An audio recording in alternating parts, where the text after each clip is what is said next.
மீனா கொண்டு வந்து உன் கையில கொடுத்தால, ஆ, அது பீரோக்குள்ள இருக்கு. அதையும் கேக்குறீங்க? அதை எடுத்துட்டு வந்து மீனா கையில் கொடு.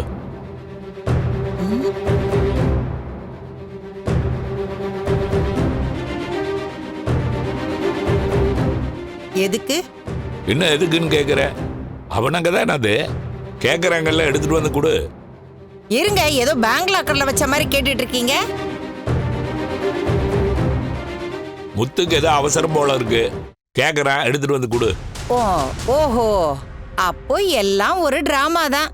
கண் துடைப்பு அவ்வளவுதானே? இப்ப யார் உங்க கண்ணை தொடச்சு விட்டா? ஏங்க, சத்தியவான் சாவித்திரி போட்ட சபதெல்லாம் மறந்து போயிடுச்சாமா? ஆமால ஆண்டி, மீனா தான் அந்த நகை எதுவும் வேணான்னு சொன்னாங்க. முத்து தான் வாங்கி கொடுப்பாருன்னு சொன்னாங்களே. அதானே, அது வரைக்கும் இந்த நகையெல்லாம் தொட மாட்டேன்னு பெரிய ஹீரோயின் மாதிரி சினிமா டயலாக்லாம் பேசிச்சு மீனா. ஒருவேளை அந்த சபதத்தை வாபஸ் வாங்குற ஐடியால இருக்காங்க போல. ஓ, நாங்க அப்படி சொல்லவே இல்லையே ரோஹிணி. அப்படியே நகையை திருப்பி கேக்குறீங்க?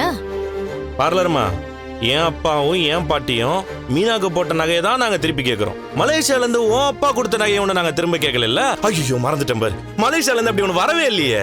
டேய், அதெல்லாம் வரும்போது வரும்டா. உன் பொண்டாட்டி மாதிரி கைப்பிடி அளவு நகையெல்லாம் இருக்காது. ரோகிணி அப்பா நினைச்சா ஒரு லாரி நிறைய கூட அனுப்புவாரு. அவருதான் ஜெயில இருக்காரு. ஒருவேளை கல்ல உடைச்சு லாரியில் அனுப்புவாரோ?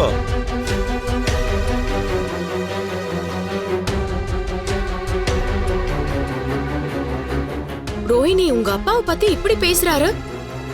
நீங்க இவ்ளோ கேஷுவலா நின்னுட்டு இருக்கீங்க. ஸ்ருதி, இவர் என்ன புதுசாவா பேசுறாரு? இதெல்லாம் கேட்க போனா தேவையில்லாம நமக்கு தான் தலைவலி. ரோஹிணி, அவர் ஒன்னும் உங்க பேச்சுக்கு வரல. நீங்க தான் சம்பந்தமே இல்லாம குறுக்க வந்து பேசிட்டு இருக்கீங்க. ஏய், அவ கேட்டதுல என்னடி தப்பு இருக்கு? அன்னைக்கு என்னவோ கழுத்துல மஞ்ச கயிறை கட்டிக்கிட்டு பத்ரகாளி மாதிரி வந்து குதிச்ச. நகையெல்லாம் வேண்டான்னு சொல்லிட்டு இப்ப வந்து நகை கேக்குற.